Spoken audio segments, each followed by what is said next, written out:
भाई स्वागत है सभी बच्चों का आज की क्लास में। और भाई क्लास है आपकी 9 नंबर क्लास है। एक तो मैं सभी बच्चों को एक भाई बात बताना चाहता हूं कि मैंने जो अभी आपके लिए ये जो 18,000 क्वेश्चन की जो सीरीज चला रखी है इसमें 9 क्लास में डाल चुका हूं, लेकिन बहुत कम बच्चे जो देख रहे हैं। अभी जो है बीच में छुट्टियां थी, उसके बाद जो है 6, 7, 8 नंबर की क्लास मैंने जो है आपके लिए अपलोड की है, बनाई थी, वो डाल चुका हूं मैं। और जिसमें से 6 नंबर क्लास तो देखिए, 7 और 8 भाई जितनी भी क्लासें मैं करवा रहा हूँ सभी क्वेश्चन जो आपके लिए बहुत ही इंपॉर्टेंट है। तो भाई जो आपका ज़्यादा समय न लेते हुए आगे बढ़ते हैं पहले क्वेश्चन पर। और वहां जाने से पहले मैं आपसे सभी बच्चों से और बच्चियों से सभी से ये भाई मैं इसको निवेदन करूंगा कि भाई आप जो है चैनल को सब्सक्राइब कर लें, वीडियो को लाइक और शेयर कर दें। निवेदन थोड़ा सा अच्छा नहीं लगता है और हुक्म भी अच्छा नहीं लगता, तो भाई आप समझदार हैं, प्लीज जो अभी आप चैनल को सब्सक्राइब कर लें, वीडियो को लाइक और शेयर कर दें। तो भाई ये रहा आपका पहला क्वेश्चन, आपके सामने है आपकी स्क्रीन पर। पेरिप्लस ऑफ एरिथ्रियन सी की रचना किसने की? और भाई जो आपके ऑप्शन हैं उसके अनुसार जो आप सही जवाब देने जाएंगे तो आपका जो जवाब होगा वो हो जाएगा अज्ञातनामा यूनानी लेखक ने।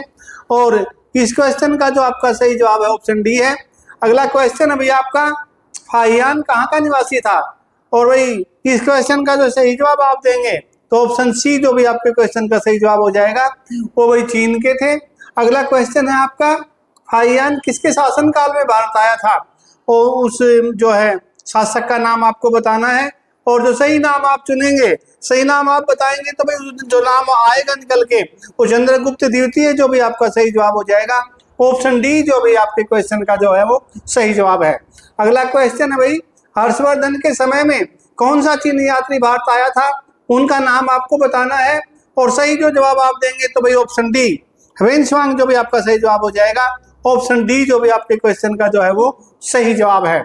अगला क्वेश्चन है भाई आपका, 9वीं सदी में भारत आए अरबी यात्री सुलेमान ने किस साम्राज्य को रुहुमा कहकर संबोधित किया? और जो आपके विकल्प हैं उसमें से जो सही जवाब आप चुनेंगे तो भाई वो जो साम्राज्य था उसका नाम था पाल। ऑप्शन ए जो भी आपका जो है वो सही जवाब हो जाएगा। ऑप्शन ए के साथ आप जाएंगे। अगला क्वेश्चन है भाई आपका, संविधान सभा में किस प्रांत का प्रतिनिधित्व सबसे अधिक था?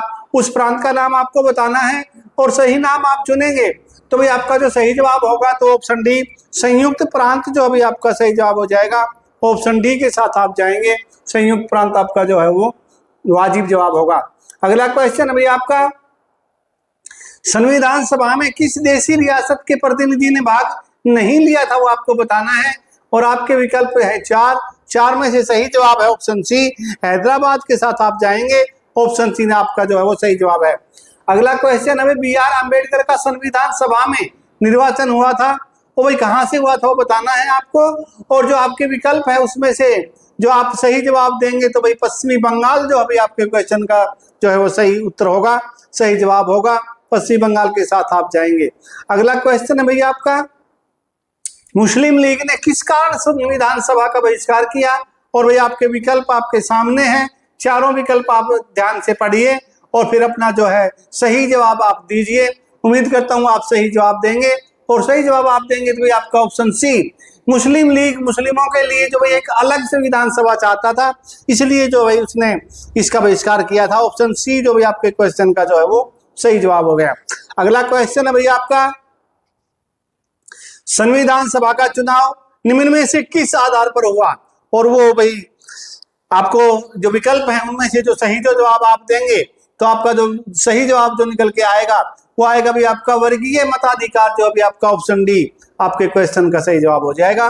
तो भाई आगे बढ़ने से पहले मैं एक बार फिर अपने प्यारे बच्चों से बच्चियों से सभी से भाई ये कहूंगा कि प्लीज जो है आप चैनल को सब्सक्राइब कर लें, वीडियो को लाइक और शेयर कर दें। आगे बढ़ते हैं भाई, स्वतंत्रता के बाद की समयावधि के लिए राष्ट्रीय आय अनुमानों को किस श्रृंखला के अंतर्गत रखा गया था? वो आपको बताना है वो कौन सी श्रृंखला थी। और सही जवाब आप देने जाएंगे तो भाई आपका ऑप्शन जो डी है ये सभी भाई इनमें से सभी जो है आपका सही जवाब हो जाएगा। ऑप्शन डी आपके क्वेश्चन का जो है वो सही जवाब है। अगला क्वेश्चन है भाई आपका, भारत में राष्ट्रीय आय की गणना किस आधार पर की जाती है वो आपको बताना है, वो कौन सा आधार है। और सही जवाब आप देंगे तो ऑप्शन सी, उपर्युक्त दोनों के आधार पर, जो भाई ए और बी है दोनों के आधार पर जो आपका सही जवाब हो जाएगा ऑप्शन सी और के साथ हम जाएंगे। और अगला जो क्वेश्चन है आपका, वर्तमान में राष्ट्रीय आय श्रमिकों की गणना किस आधार वर्ष पर की जा रही है वो आपको बताना है। और जो आपके विकल्प हैं उसमें से सही जवाब 2004-5 जो भी आपका निकलेगा ऑप्शन डी आपका जो है वो सही जवाब होगा। भारत में राष्ट्रीय आय की सही संगणना में आने वाली एक कठिनाई है, वो कौन सी कठिनाई है वो आपको बतानी है। और इस क्वेश्चन की का जवाब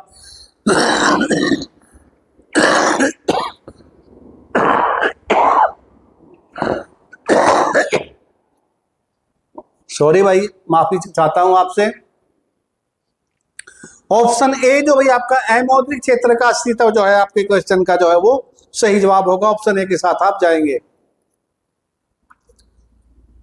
आपको भी ध्यान रखना है, मौसम बदली हो रहा है तो भाई इसमें जो है खांसी जुकाम इस तरह की जो है परेशानियां होती हैं, तो भाई जो है आप अपना लापरवाही मत बरतना और भाई अच्छे से अपने स्वास्थ्य का ध्यान रखना। आगे बढ़ते हैं भाई।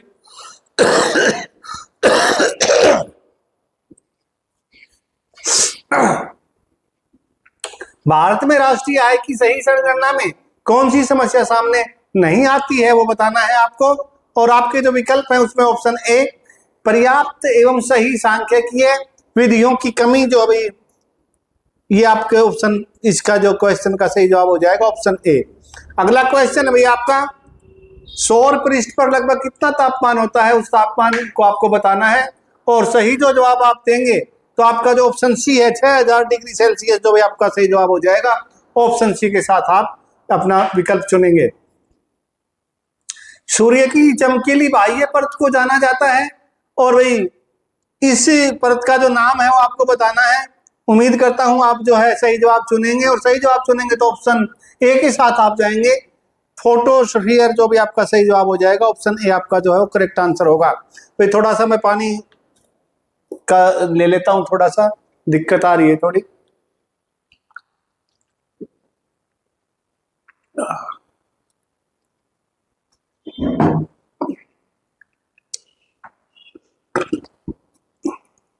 आगे बढ़ते हैं भाई। सूर्य प्रकाश धरती तक पहुंचने में कितने मिनट लेता है वो समय आपको बताना है। सही जो आप जवाब देंगे तो ऑप्शन ए, ये भाई आपका जो है 8 मिनट 8.3 मिनट जो है आपका सही जवाब हो जाएगा। ऑप्शन ए जो भी आपका है वो सही जवाब है। अगला क्वेश्चन है भाई आपका, सूर्य के सबसे पास कौन सा ग्रह है। तो इसका जो सही जवाब देंगे तो बुध जो भी आपका सही जवाब हो जाएगा, ऑप्शन ए जो आपका वो करेक्ट आंसर होगा। बुध नक्षत्र में एक वर्ष में दिनों की संख्या कितनी होती है।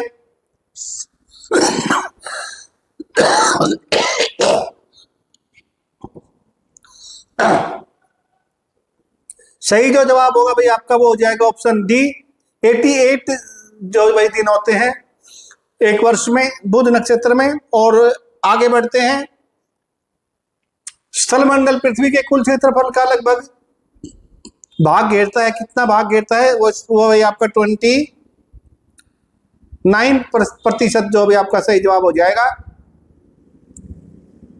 ऑप्शन बी जो भी आपका सही जवाब होगा, ऑप्शन बी के साथ आप जाएंगे। बाकी तो भाई पानी पानी है और जो पृथ्वी है वो जो 29% भाग घेरती है। अगला जो क्वेश्चन है आपका, स्वेस ने पृथ्वी के आंतरिक भाग को 3 भागों में बांटा, उनके विभाजन में शामिल नहीं है, वो क्या नहीं है वो आपको बताना है। और सही जो जवाब आप देने जाएंगे तो आपके जो क्वेश्चन होगा वो जो उत्तर होगा वो हो जाएगा आपका सब श्रेष्ठतम जो है आपका सही जवाब होगा, ऑप्शन डी के साथ आप जाएंगे। अगला क्वेश्चन है, पृथ्वी के धरातल से केंद्र की ओर निम्नलिखित का सही क्रम होगा। सीमा, सियाल, निफे। और भाई जो है आपके विकल्प हैं उसमें से जो सही जो विकल्प होगा वो भाई उसका जो क्रम होना चाहिए वो हो जाएगा 2 1 3, यानी ऑप्शन बी। पहले आएगा 2, फिर आएगा भाई आपका 1 और फिर आएगा भाई आपका 3। तो 2 1 3 जो भाई आपके क्वेश्चन का जो है वो सही जवाब हो गया। ऑप्शन बी के साथ हम जाएंगे। तो ऑप्शन बी आपके क्वेश्चन का जो सही जवाब है। पृथ्वी की सबसे ऊपरी परत कहलाती है, क्या कहलाती है वो आपको बताना है। तो भाई इस ऑप्शन का जवाब जो आप देंगे तो क्रस्ट जो है आपका सही जवाब हो जाएगा। ऑप्शन ए जो भी आपके क्वेश्चन का वो सही जवाब है। पृथ्वी की तीन सकेंद्रीय केंद्रीय परतों में ऊपर से दूसरी परत का नाम क्या है, उस परत का नाम आपको बताना है। तो भाई उस परत का नाम हो जाएगा सीमा। ऑप्शन बी जो भी आपके क्वेश्चन का सही जवाब है, ऑप्शन बी के साथ आप जाएंगे। इंद्राणी रहमान का संबंध किस शास्त्रीय नृत्य कला शैली से है वो आपको बताना है। और सही जो जवाब आप देंगे तो ऑप्शन बी जो ओडिसी जो भी आपका सही जवाब हो जाएगा, ओडिसी के साथ आप जाएंगे।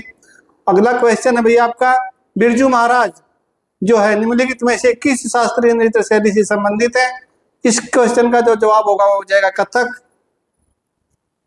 Option B. अगला क्वेश्चन है भाई, शोभना नारायण किस शास्त्रीय नृत्य शैली से संबंधित है, और इस क्वेश्चन का जो सही जवाब हो जाएगा option D, Kathak.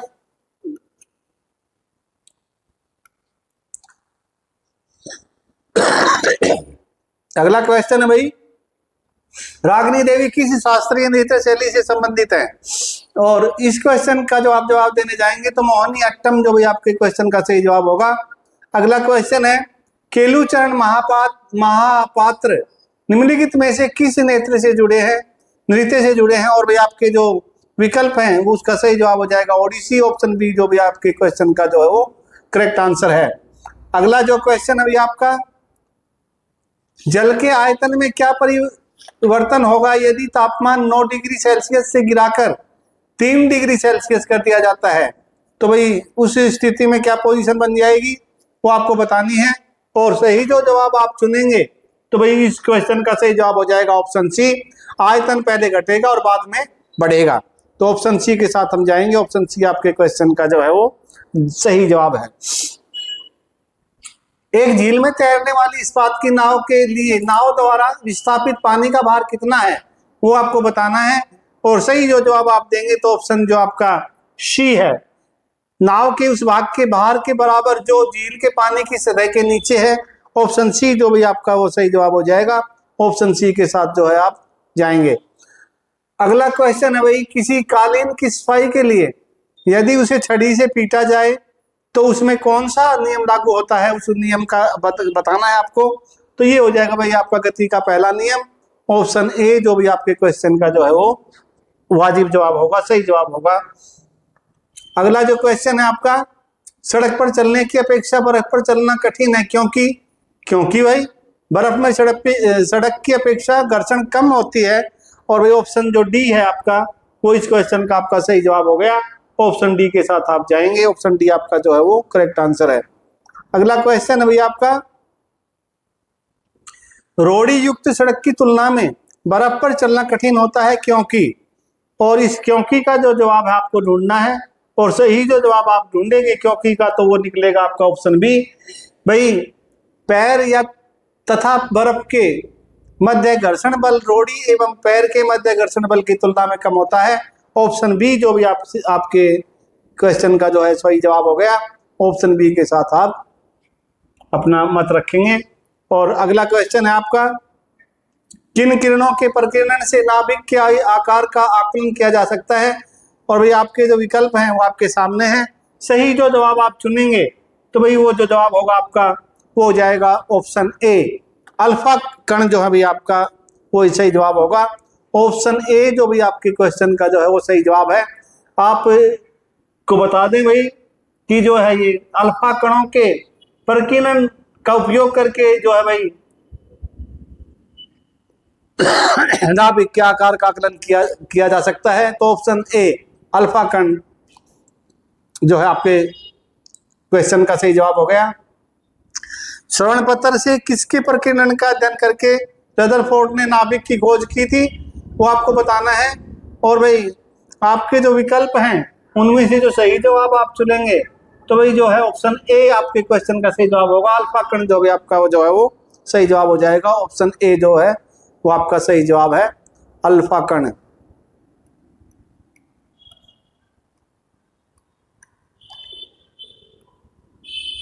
Option A.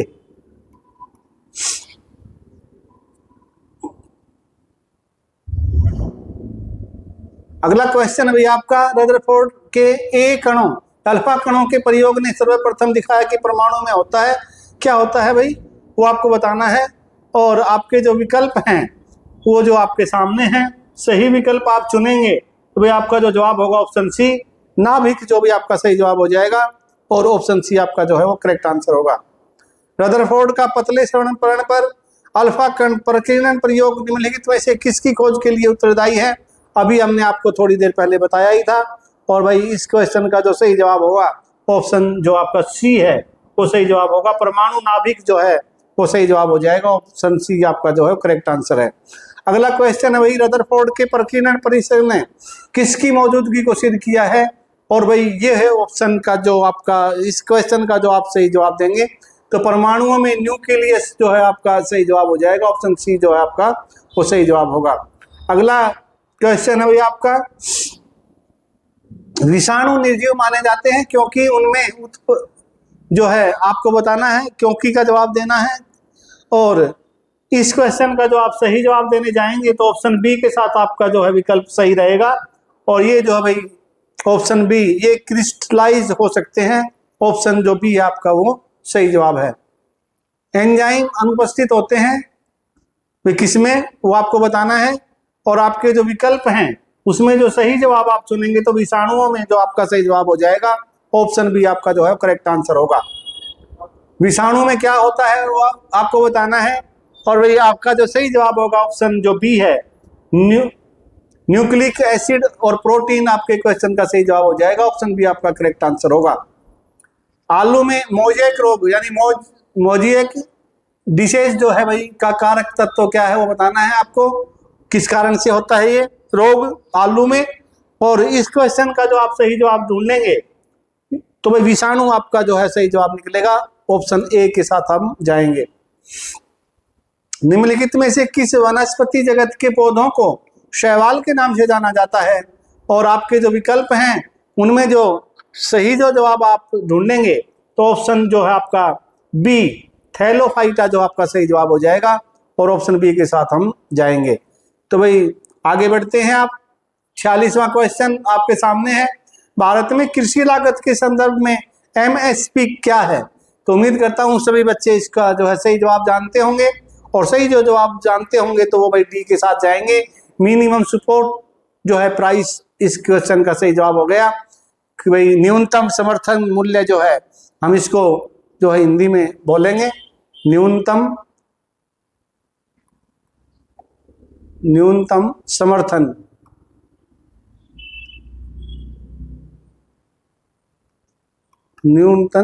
मूल्य। ऑप्शन जो आपका भाई डी है आपका सही जवाब हो गया। आगे बढ़ते हैं भाई, ऑप्शन डी के साथ आप जाएंगे। अगला क्वेश्चन है, WPI का पूरा नाम क्या है वो बताना है आपको, और सही जो जवाब आप देंगे तो आपका जो भाई ऑप्शन डी है वो सही जवाब होगा। होलसेल प्राइस इंडेक्स जो है आपका सही जवाब हो जाएगा, होलसेल प्राइस इंडेक्स के साथ आप जाएंगे, ऑप्शन डी। अगला क्वेश्चन है भाई, NSG का पूरा रूप क्या है वो आपको बताना है। और उम्मीद करता हूं जो जिसकी हाइट 6 फुट है, जो बच्चा भाई एकदम फिट फॉर है, वो भी चाहेगा कि मैं भी NSG ज्वाइन करूं। और NSG का मतलब भाई national security guards, option A जो भी आपके क्वेश्चन का सही जवाब हो जाएगा, और ऑप्शन ए जो भी आपका करेक्ट आंसर है। अगला क्वेश्चन है, संक्षिप्त शब्द सेबी का अक्षर विन्यास होगा, फुल फॉर्म क्या होगी वो आपको बतानी है। और सही जो जवाब आप देंगे तो भाई securities and exchange board of India जो अभी आपके क्वेश्चन का सही जवाब हो जाएगा, ऑप्शन सी के साथ आप जाएंगे। ये क्वेश्चन शायद आपको मैं पहले करवा भी चुका हूं, पहले आ चुका है और ये रिपीट हुआ है भाई आपके लिए। अगला क्वेश्चन है आपका, संक्षिप्त शब्द RDX से तात्पर्य क्या है वो बताना है आपको। और जो सही जवाब आपका जो होगा वो हो जाएगा option B, research department explosive जो है आपका सही जवाब हो जाएगा, और ऑप्शन बी के साथ हम जाएंगे। अगला क्वेश्चन है और आज की क्लास का आपका अंतिम क्वेश्चन। उम्मीद करता हूं क्लास आपको पसंद आई है तो भाई सभी बच्चियों से सभी से आग्रह करूंगा, प्लीज आप जो है भाई चैनल को सब्सक्राइब कर लेना, वीडियो को लाइक और शेयर कर देना। और इस क्वेश्चन का जो आपका सही जवाब आप देने जाएंगे तो ऑप्शन ए जो भी आपका सही जवाब हो जाएगा, light amplification by simulated emission of radiation, जो भी आपके क्वेश्चन का सही जवाब होगा ऑप्शन ए, जो भी आपके क्वेश्चन का सही जवाब है। तो भाई ये थी आज की क्लास और इसी के साथ क्लास को देते हैं विराम। जय हिंद, जय भारत।